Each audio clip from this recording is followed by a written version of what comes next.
Hola, buenos días. Soy Matilde León, geriatra del complejo hospitalario, trabajo en el Hospital Perpetuo Socorro y en primer lugar agradeceré a la AFA por la invitación. Me siento muy orgullosa de estar en un día como hoy, un día tan especial, una cifra tan redonda, 20 años, decía Anastasia, 20 años casi nada. Y pues ya os digo, me siento muy orgullosa de estar en un día como este aquí. Y en segundo lugar, quiero pedir disculpas por algunas de las diapositivas que he puesto, que son quizás un poquito demasiado técnicas.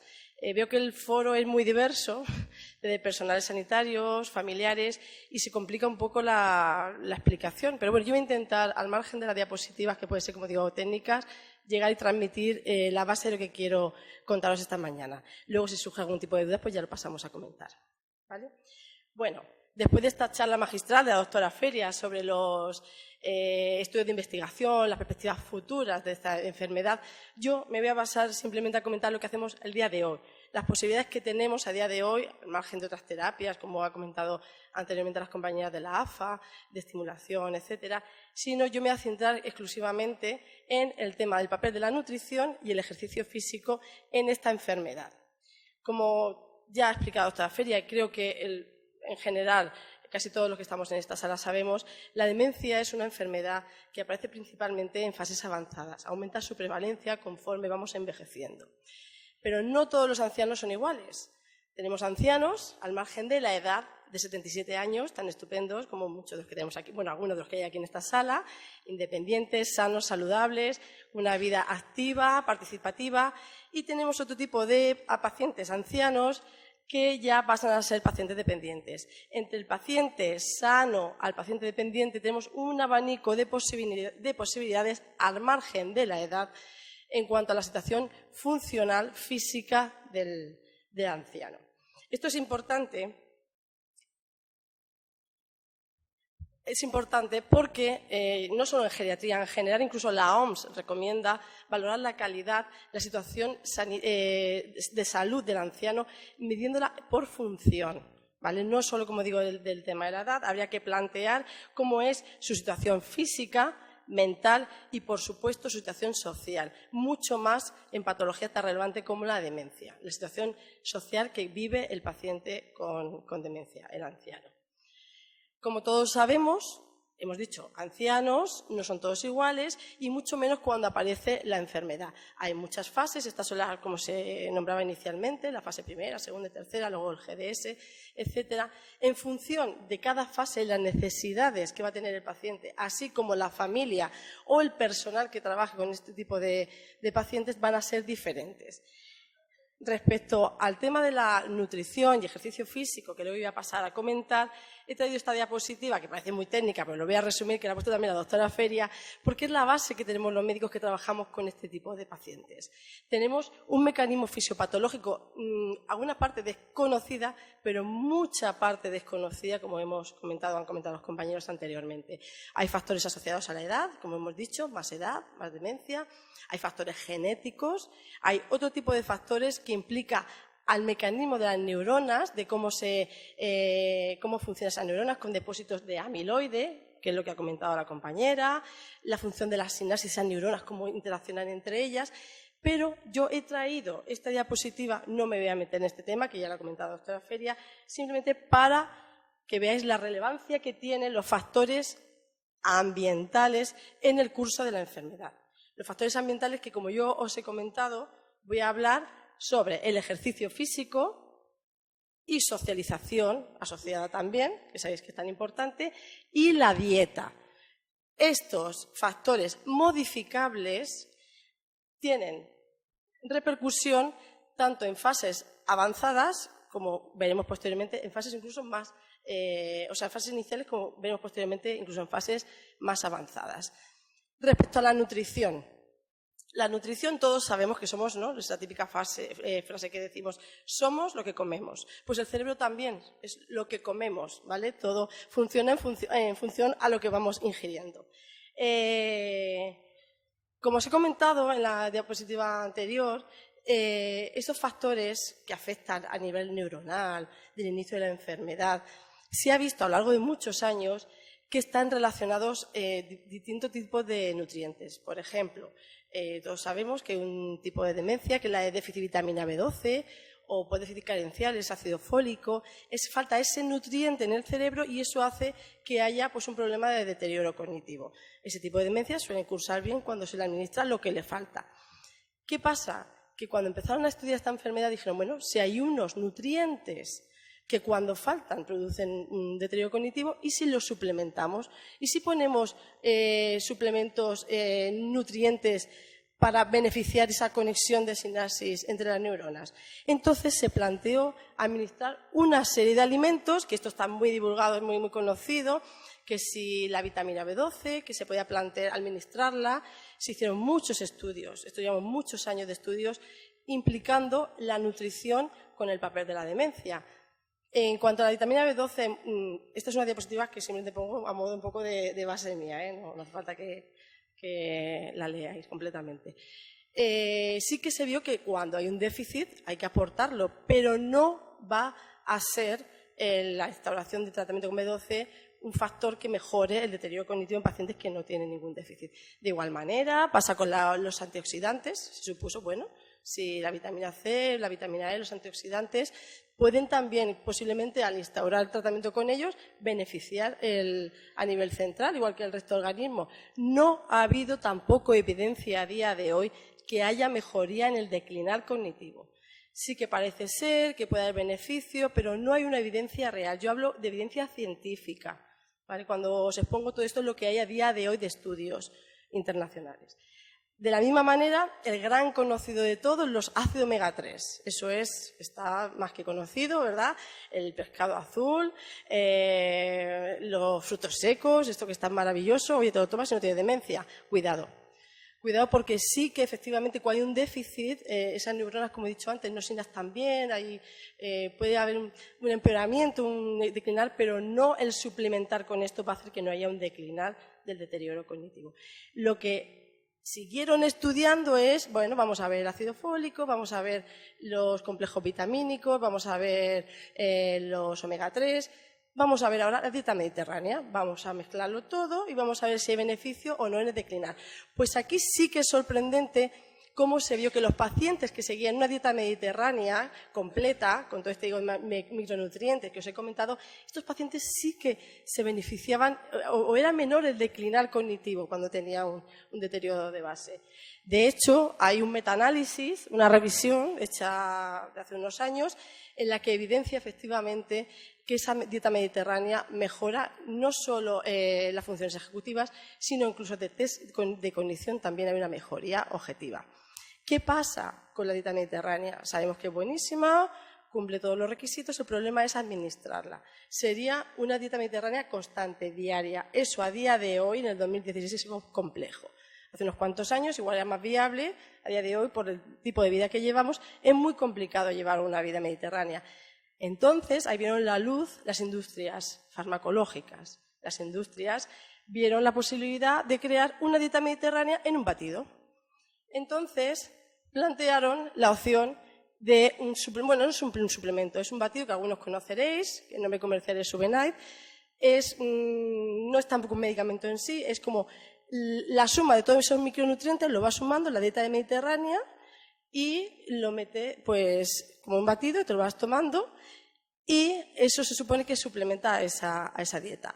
Hay unos estudios que decían que se objetivaba un efecto positivo en la toma de ese, vamos a llamarlo batido, aunque no sea así, ese suplemento médico. Había un beneficio, pero cuidado, porque esa afectación, esa mejoría inicial que verían en pacientes con esa dieta mediterránea era a nivel de la sinapsis. Quiero decir, en fases preclínicas, en la fase prodrómica de la enfermedad, o sea, aquí, en esta zona. Esto sería cuando ya llega la consulta y hacemos el diagnóstico, ¿vale?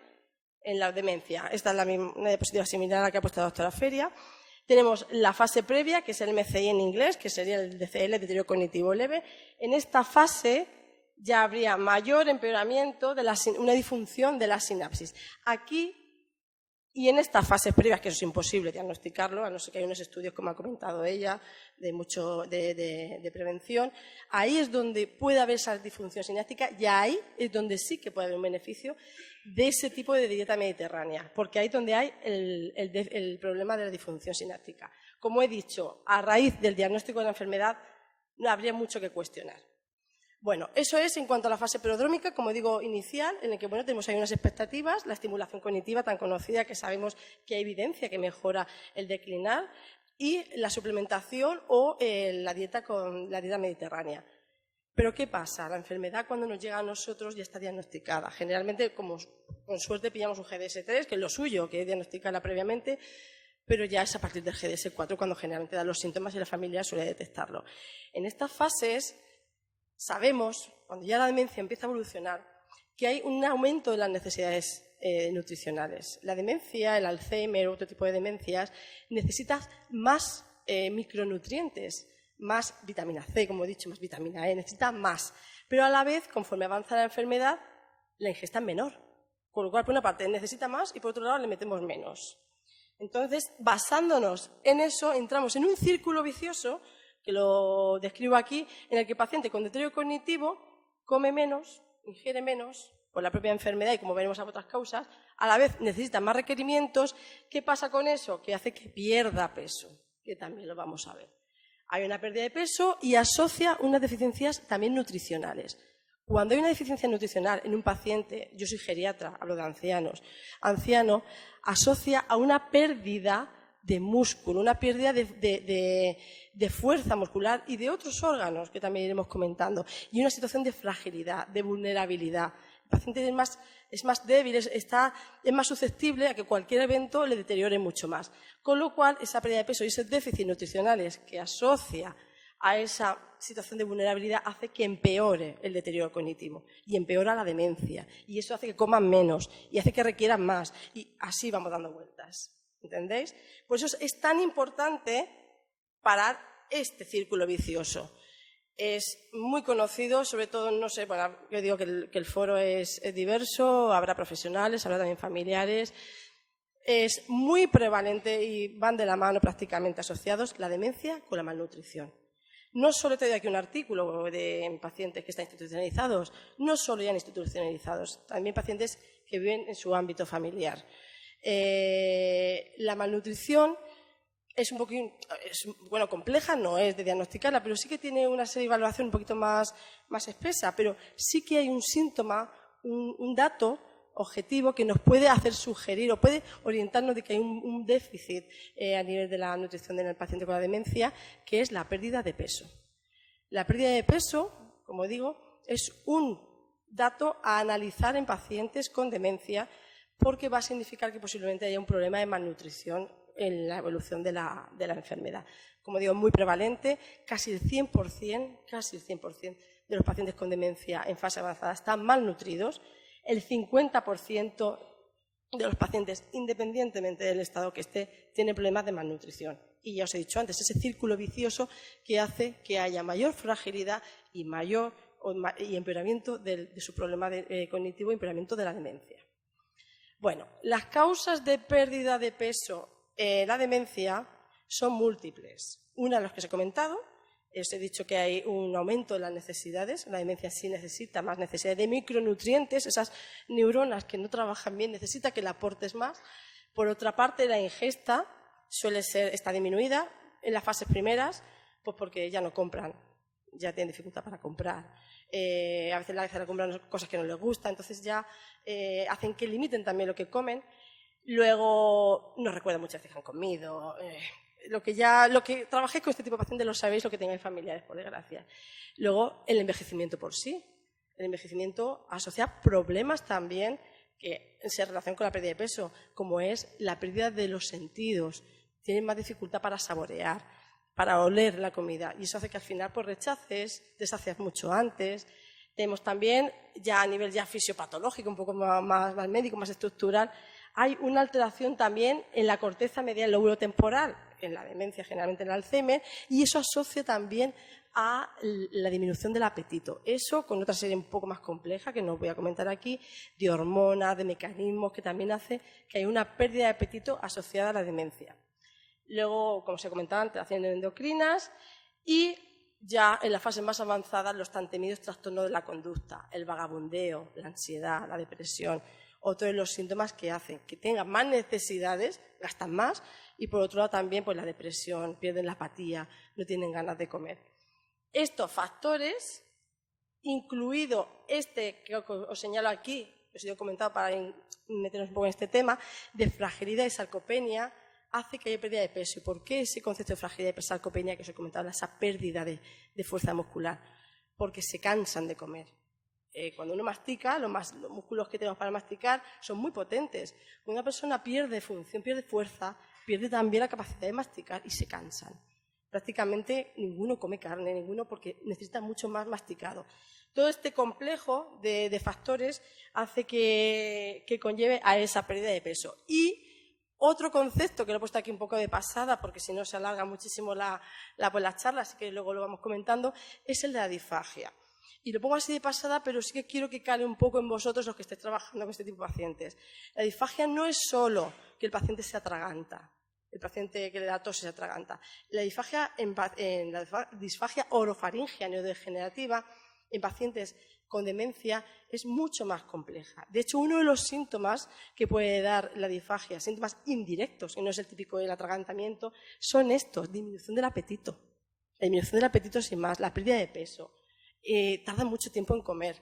Esos síntomas que empiezan a aparecer, hay que sospechar que hay también problemas de glutorios. Eso ya, como digo, en fases más avanzadas. Llegamos a una situación en la que el paciente va avanzando, hay una pérdida de peso, pero nosotros tenemos que actuar. Porque, como os he comentado, ese círculo vicioso, aumenta la pérdida de peso, o sea, la malnutrición, va a empeorar el declinar cognitivo. Para eso tenemos la gran suerte me refiero en el último año, porque hasta hace un año teníamos un vacío. Tenemos unas guías clínicas europeas a lo que ya nos podemos agarrar. Antes estábamos ahí, que sí, tenemos unas guías de hace 10 años, que bueno, 10 años no es mucho para muchas personas, pero a nivel médico sí que 10 años es ya un periodo muy largo, y se han actualizado. Y ahora ya tenemos muchos problemas resueltos. Estas guías clínicas, os las he traído aquí y sí que quiero un poco desglosarlas, porque quiero que os vaya calando alguna de las cosas, como digo, porque los que estéis aquí tenéis interés, ya digo, profesional o personal. Y algunas cosas sí que quiero que os cale. Las he traído así un poquito digregadas para ir comentándolas. Son cosas muy sencillas, algunas muy básicas, pero como digo, quiero que tengáis el concepto y cuando salgamos de aquí más o menos las ideas ya bien amuebladas. Bueno, estas guías hacen una serie de recomendaciones. En total hace 20 recomendaciones. Las hacen en función del nivel de evidencia científica. Sabéis que a los médicos eso no es que nos guste, es que trabajamos por nivel de evidencia. Tú puedes decir que esto es una cosa maravillosa, pero si no tengo evidencia a mí. Bueno, pues estas guías, como digo, estas recomendaciones, pues nos vienen en función a la evidencia científica, lo que se ha estudiado hasta el día de hoy, y por otro lado, las recomendaciones, la fuerza de recomendación de estos expertos en nutrición europeos. En primer lugar, ellos lo que hacen es hacer como una separata de los distintos aspectos que vamos a hablar de las guías y hablan en cuanto a la detección y evaluación de la nutrición en pacientes con demencia. Como os he dicho, es muy frecuente y ellos recomiendan con fuerza, una recomendación fuerte, que hay que hacer un screening de malnutrición en todo paciente con demencia. Quiero decir, que paciente que llega a nuestra consulta, que le diagnosticamos de una demencia, habría que hacer isofacto también un screening de nutrición, de problemas de malnutrición. Y es un nivel de evidencia y una recomendación alta, ¿vale? Que a lo mejor viene una fase leve, que no hay problema de malnutrición, estupendo, pero debemos de tener un screening, ¿de acuerdo? Como os he dicho, por la prevalencia que hay entre malnutrición y demencia. Lo segundo que recomiendan es anotar el peso. Os he dicho antes que bueno, la malnutrición se mide de una forma un poquito más compleja, pero sí que una medición de un peso, que es algo tan básico, tan sencillo de hacer, que prácticamente todos tenemos una báscula, es importante hacerlo porque asocia, como os he comentado, a la pérdida de peso, la demencia. Incluso se habla que la pérdida de peso puede estar incluso que aparecer antes del diagnóstico de la demencia. Hay pacientes que de forma retrospectiva, cuando te vienen a la consulta y le hacen la anamnesis, resulta que la pérdida de peso venía previamente. O sea, que en fases prodrómicas ya hay esa pérdida de peso. No vamos aquí a agobiarnos con que si perdemos peso va a ser una demencia, pero bueno, sí que es verdad que sí que hay una correlación en cuanto a la evolución de la enfermedad y esa pérdida de peso. Pues como digo, algo tan básico lo recomiendan anotar el peso paciente diagnosticado de demencia. ¿Cada cuánto tiempo? Bueno, variable también la situación en que tengamos el paciente. Pues si yo lo veo cada 6 meses, pues cada 6 meses, es al año.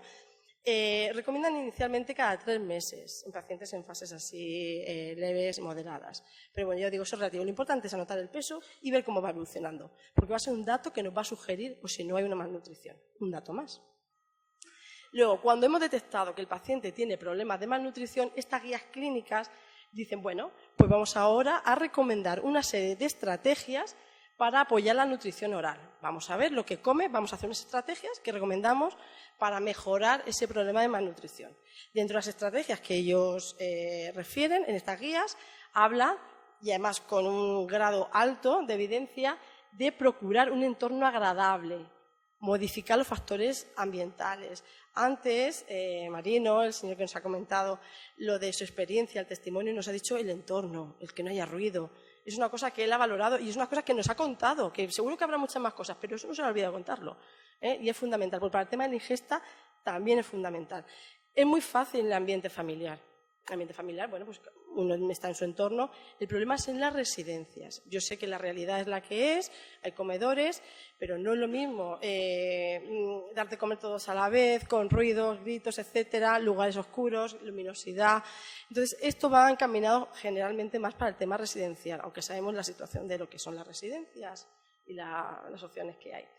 Bueno, pero el nivel de evidencia está ahí y eso habría que manejarlo para asegurar que el paciente coma bien. En segundo lugar, otra de las recomendaciones son las preferencias personales. Son cosas obvias, ¿verdad? Estamos hablando de cosas que yo hasta ahora no estoy hablando así nada muy científico. O cosas obvias, pero que a veces se nos olvida. Una persona que no ha comido queso en la vida, métele ahora en el menú del mediodía, pues ahora con su tartita de queso. Y pues no te come. Entonces, pues le metes un batido, pues no le metas un batido, pues dale algo de comer que le guste. Vuelvo a repetir que en el ámbito familiar esto es fácil, en el tema residencial es más complejo, pero dentro de lo que se pueda siempre habría que seguir las preferencias del paciente.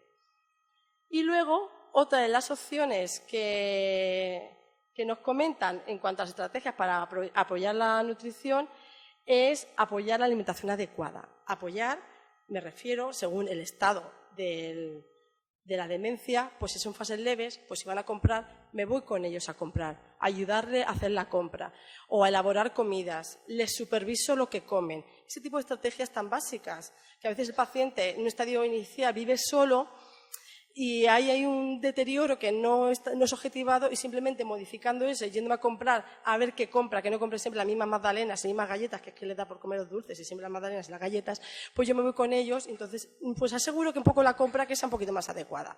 Pues cosas tan básicas como esa en una fase inicial, allá en fases más evolucionadas, por ejemplo, como sería, pues si aparece disfagia, pues la modificación de texturas y todo esto.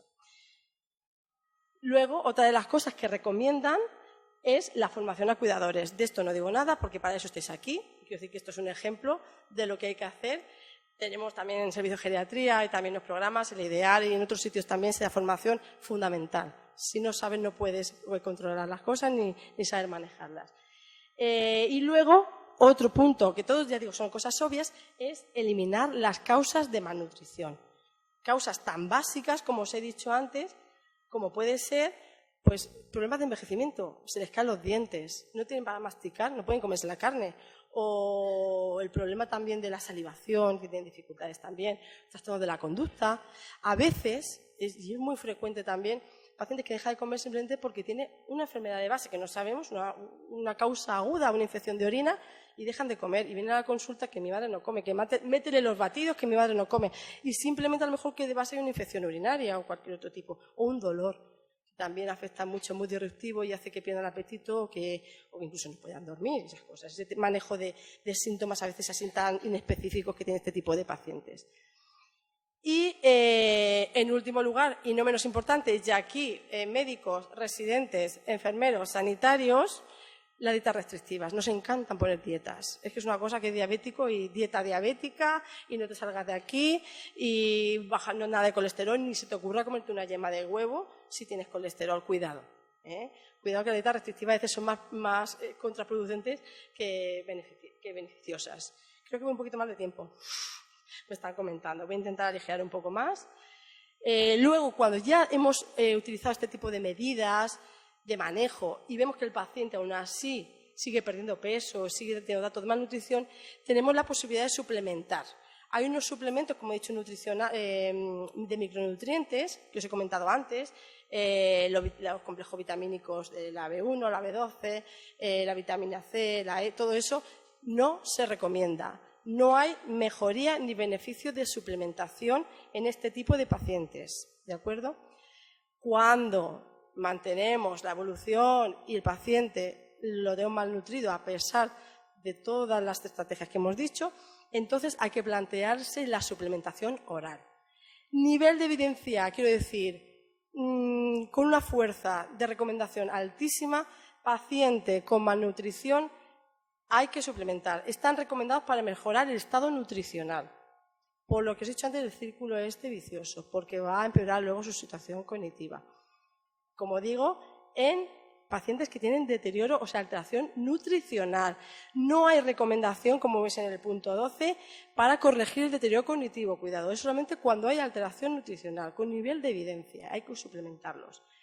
En cuanto os he comentado a lo del subinaide lo de la dieta mediterránea está concentrada, no recomiendan su uso sistemático. Y es lógico, por lo que os he dicho. Porque eso el beneficio sería cuando hay una difusión sináptica, que es en las fases prodrómicas. Y cuando ya tenemos el paciente con esa malnutrición, pues ya no estaría indicado, no hace prácticamente nada. Y luego otro tipo de suplementos también que se aportan, que si la acetilcisteína, etcétera, tampoco hay indicación para pautarlos. ¿Qué pasa? Ya que entramos en un tema ya un poquito más peliagudo, cuando la enfermedad evoluciona. Hemos puesto suplementos y a pesar de eso hay problemas de malnutrición. Entramos con el tema ya ético y conflictivo. Muy bien, pues por suerte, como os repito, tenemos estas guías que nos va a facilitar el trabajo. Ellos dicen que la decisión para nutrición artificial e hidratación va a depender del individuo y de su pronóstico. Por desgracia, son pocos los que tienen el testamento vital y las voluntades anticipadas hechas, por desgracia. Siempre te tienes que basar en lo que te dice la familia, pero bueno, no debemos perder el norte y saber también cuál es el pronóstico del paciente. Lo ideal sería que un paciente en fases previas ya hubiera escrito su testamento vital y supiéramos qué es lo que quiere. También recomiendan que se puede utilizar las sondas de alimentación sin problemas en fases leves y moderadas, pero un tiempo limitado. Y fijaros, precisamente son las fases avanzadas a las que se las ponemos. Pues la ESPEN lo que recomienda se puede utilizar perfectamente, pero de tiempo limitado. Cuando la demencia es severa, en fases avanzadas, con un nivel de evidencia muy alto, porque está en rojo, es en contra de la indicación de sondas para alimentación. Y yo sé que esto choca mucho. Es más el maleficio que el beneficio que puede tener el paciente en este estado de la enfermedad. Parece que es obvio cuando uno trabaja este tipo de pacientes, pero luego la situación es diferente cuando te encuentras con familias y niveles culturales y culturales y de creencias religiosas. Pero estas son las recomendaciones.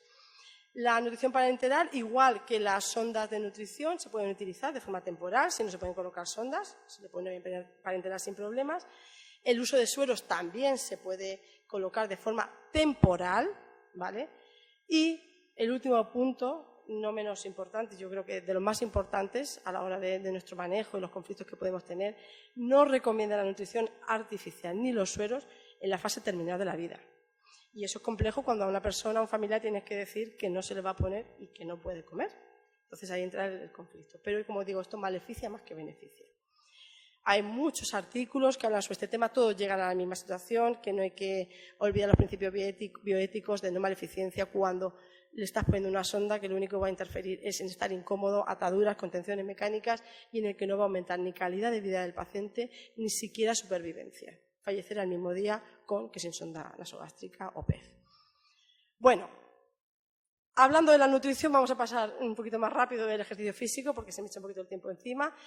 Y estábamos en este punto que os he comentado, en los factores modificables, la nutrición, como hemos visto, y el ejercicio físico. El ejercicio físico, yo creo que también es sabido por todos los que estamos aquí, que es beneficioso, beneficiosísimo para todos, pues en ancianos no deja ser menos, incluso quizás más, podríamos decirlo. Beneficia sobre todo porque retrasa lo que no queremos, que es la discapacidad. Retrasa el inicio de la discapacidad, el tiempo saludable de los pacientes que no hacen ejercicio físico en su juventud es menor que el que sí que tiene una vida activa con ejercicio físico. Eso lo que va a conllevar es una disminución de la morbimortalidad y si encima somos gestores, que no es mi caso, pero bueno, para el tema de gestores económicos, pues si os fijáis, el paciente que no hace ejercicio físico tiene un tiempo de enfermedad, con lo que conlleva más recursos, más gasto de recursos económicos que el que hace ejercicio físico. Esto, como os he dicho, es evidente, lo sabemos, pero en ancianos encima se intensifica más. Sobre todo si tenemos en cuenta que hay una pérdida de masa muscular, por ende, de fuerza muscular, a partir de los 40 años. O sea, estamos hablando solo de ancianos. O sea, a partir de cada década, a partir de los 40 años, hay una disminución de la fuerza muscular. Una situación, como os he dicho antes, de sarcopenia, que tiene menos músculo, por decirlo así, ¿no? Entonces, esta situación, que es esa pérdida de función, lo que hace de fuerza, hace que el paciente, como os he comentado anteriormente, sea frágil, que cualquier evento tenga más dificultad para afrontar a cualquier adversidad que pueda aparecer. No solo la fragilidad afecta al músculo, a tener menos fuerza, también afecta a todos los órganos en general, sistema inmunitario, sistema endocrino y, no por ello, menos al cerebro. El cerebro también es un órgano que es frágil. Y además hay una relación paralela, que para eso hay un estudio que han hecho los compañeros geriatras en Toledo, hay una relación paralela entre la disminución de la fuerza física, la movilidad y todo esto, y el declinar cognitivo. Van paralelos, van de la mano. El cerebro es frágil, sobre todo con el envejecimiento y situaciones, como os he comentado anteriormente, con disminución de fuerza, porque hay una disminución en zonas que son más sensibles a nivel cerebral, que tampoco voy a detallar, pues no enrollaros más. ¿Qué hacemos cuando tenemos un paciente que es frágil, como os he dicho, que afecta a muchos órganos, entre ellos el cerebro? Pues se ha demostrado que hay un beneficio en todos los ámbitos que afectan a la sarcopenia. Y entre ellos, que os hemos comentado, el delirium, y que lo veremos después, y el deterioro cognitivo. El ejercicio beneficia todos los dominios y en la demencia mejora la afectación cognitiva y las funciones ejecutivas, que en última instancia es lo que más nos interesa, así como ya sabemos el efecto antidepresivo y ansiolítico que tiene. Además, una cosa muy llamativa, al menos a mí me llama la atención, que el ejercicio físico en ancianos, encima, los que son más agradecidos, por decir así, son los que son más inactivos. O sea, una persona encamada, le pones a hacer ejercicio físico y es más agradecida, tiene más beneficio que el paciente anciano que tiene una vida activa. Esto se ve en esta gráfica. Mirad, esto es el paciente que es sedentario y este es el que tiene una vida activísima. A este le pones a hacer un poquito de ejercicio y fijaros, zoom, sube, pero vamos, una cosa exponencial, es una cosa altísima. Con lo cual, eso indica que por muy deteriorado funcionalmente que es el paciente, por mucha inactividad que tenga, se puede beneficiar de cualquier programa de ejercicio físico. Y en este caso, hablando principalmente de pacientes con demencia severa, que veremos ahora. Porque parece que el ejercicio está implicado en demencias fase leve, también la demencia severa se va a beneficiar, porque os he comentado, por el gran beneficio en estas fases de inmovilidad y de inactividad física, sobre todo. Bueno, ¿y qué pasa con el cerebro? Pues también todo esto se ha estudiado, pues se ha visto que ese ejercicio físico también hay cambios a nivel cerebral. No es aquí una diapositiva, es una muestra de los cambios que hay cuando se le hace un programa de entrenamiento de fitness, cambios en la sustancia gris y cambios, a ver, para que veáis una diferencia de color, aquí más amarilla, aquí más, aquí menos, y la sustancia blanca. Tampoco voy a explicar un poco más detalladamente lo que implica. Se están haciendo estudios, en principio con ratones, porque claro, lo que ha comentado antes el doctor Segura, el tema de la biopsia cerebral en personas es un poco más compleja. Si están vivos es imposible. Y también hay estudios no solo a nivel de alteraciones estructurales anatómicas que se ven en resonancia, sino también a nivel más microscópico. Y se ha visto que el ejercicio físico aumenta la angiogénesis, o sea, lo que llamamos el riego de la cabeza, aumenta la neurogénesis, aumenta la sinapsis, aumentan los neurotransmisores, o sea que beneficia a esa función cerebral. Esto ya hay una evidencia, como os he comentado antes, pero ahora la duda es ¿y qué ejercicio le mandamos? Porque claro, todos sabemos que es bueno, pero ¿qué ejercicio le mandamos al paciente? Para eso hay unas recomendaciones de la OMS. La OMS ya lleva tiempo diciendo que es fundamental la realización de ejercicio aeróbico y ejercicios combinados. Aeróbico y otro tipo de ejercicios que veremos después, sobre todo resistencia muscular, que llama mucho la atención en pacientes con demencia. Y eso lo dice la OMS, no lo dice ningún estudio, es decir, que es una cosa mucho más internacional. Os he traído un estudio más de los múltiples que hay donde demuestra el beneficio de pacientes con demencia y ejercicio físico. Y bueno, tenemos el paciente y ya le decimos qué es lo que tiene que hacer. Generalmente al paciente le dices que ejercicio físico y se pone a caminar, ¿no? Pues vamos a caminar, vamos a andar. Hay muchos más ejercicios físicos. Los primeros, vamos a ir ya esto ya un poquito más rápido porque creo que vais conociendo, ejercicios de estiramiento y flexibilidad. Creo que esto se hace en programas de mayores, creo que también hay constancia, no se trata de hacer ejercicios tan severos como este tipo de pacientes, pero sí que ejercicios de flexión que va a ayudar a mantener una autonomía, una flexibilidad a la hora de hacer una cama, de girarse, mantenerse el paciente activo y autónomo. Son fundamentales ese tipo de ejercicios, aparte de estiramientos, antes de empezar otro tipo de ejercicio físico. Hay otro tipo de ejercicios que serían los de equilibrio, ¿vale? Los de la marcha, para evitar las tan temidas caídas, porque solo le falta a un paciente con demencia que se nos caiga. Va a haber un deterioro mucho mayor, no solo físico, sino también cognitivo, por todo lo que lleva detrás. Los ejercicios estos de equilibrio va a mejorar no solo en la caída, evitar las caídas, sino que además, cuando hay una caída, el síndrome post-caída, que es un problema también que tenemos, que a los pacientes luego les da miedo caminar. Entonces, va a mejorar a ese nivel y va a hacer también que podamos tener una vida más activa. Tenemos el ejercicio Princeps, que es el que toda la gente mayor, lo de la ruta del colesterol, que mi médico me ha mandado a cada gimnasia, pues me voy a caminar. No se trata como este señor, es un centenario indio que hace maratones todavía, pues no es la situación que tenemos habitual, pero sí que los pacientes pues se van a caminar. Pero claro, te encuentras en la consulta muchas veces las pacientes, sobre todo digo las pacientes, porque es más frecuente, ¿no?, el tema del sexo femenino, que no pueden caminar porque de las rodillas, que se cansan, que tienen disnea. Pues hay otro ejercicio físico cardiovascular muy bueno, aeróbico, que es bailar. Es un ejercicio para pacientes que no pueden hacer grandes trayectos y encima hacemos un doble ejercicio, le ponemos música y hacemos la musicoterapia, o sea, estimulación cognitiva y física, o sea, ideal. Es un ejercicio buenísimo que, como todos sabemos, el cardiovascular aeróbico va a mejorar tanto el gasto cardíaco, va a mejorar el riego, etcétera, etcétera. Voy terminando ya. Y este es a donde yo quería llegar. De estos habéis visto pocos, ¿verdad? Pues este es un ejercicio fundamental para la demencia. La fuerza, ejercicios de fuerza contra resistencia. Pocos ancianos vemos con pesas, vemos más en los gimnasios. Es un ejercicio fundamental, no solo para prevenir la fragilidad, como os he dicho antes, muscular, de la pérdida de masa de músculo y de fuerza, sino también a nivel cognitivo. En la demencia hay un estudio que han hecho unos compañeros españoles que habla incluso de los efectos positivos de la demencia avanzada o demencia moderada que ha estado inmovilizado durante bastante tiempo. Pacientes de esto que a lo mejor ingresa un ingreso largo, luego lo da de alta, ese encamado, pues dicen que hay un efecto beneficioso de esos pacientes con ejercicio, pero contra resistencia muscular, pesas, o sea, fuerza.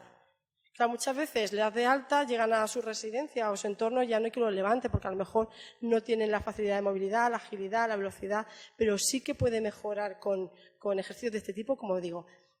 Pesas, claro, en otros sitios hay maquinaria, pero lo que yo sí que recomiendo sobre todo en las residencias o en lugares donde hagáis estimulación, si tenéis en la AFA, como he dicho, fisioterapeutas, cualquier ejercicio que hagáis de los que sean simplemente de estos así que hacen muy típicos, le ponéis, aunque es una demencia severa, al margen, ya digo, de severidad, le ponéis una pesa en la muñeca y este ejercicio con pesas no tiene nada que ver al ejercicio sin pesas. El beneficio es mucho mayor. A raíz de todo este batiburrillo, que si ejercicio físico, que si no, qué tipo de ejercicio, lo que se aboga actualmente es por un ejercicio multicomponente, en el que se contemple todas las opciones, aeróbico, contra resistencia, fuerza, de equilibrio, flexibilidad.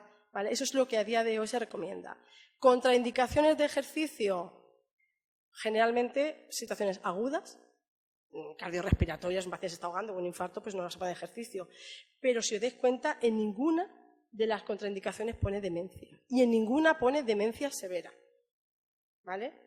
De hecho, como os he comentado antes, demencia severa también tendría que estar en un programa de entrenamiento físico. La duda,